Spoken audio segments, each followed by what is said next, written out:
In this video, we wanted to discuss with you the focused luxury playbook and how exclusivity breeds success. While the industry giants grapple with strategic crossroads, Bruno Cucinelli's first half 2025 results offer a masterclass in the power of focused luxury strategy.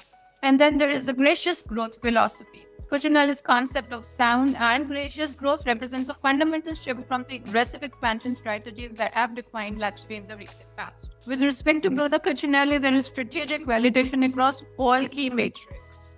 Let's also look at the manufacturing investment story at Bruno Cucinelli. So, what are the lessons for the broader luxury landscape?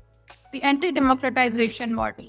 Cucinelli's success validates several key principles that contrast sharply with the recent industry trends.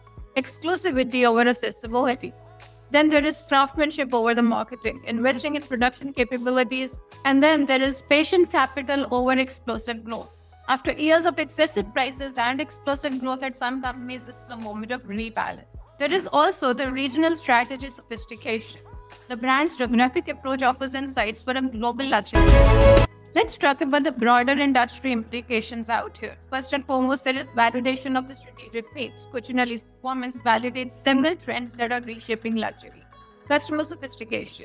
This brings us to the new luxury hierarchy. Cucinelli's successes alongside Hermès' continued dominance suggest a new luxury hierarchy that is emerging. So what is the path forward for the luxury brands? There are strategic choices that are crystallizing. What does this mean for the luxury strategy? There is a focus premium that we can talk about. The market is clearly rewarding focused luxury strategies with higher valuation multiples relative to diversified players. Then there is the operational excellence as a differentiation. Cucinelli's manufacturing investments highlight how operational excellence has become a competitive hold. The anti-trend trend.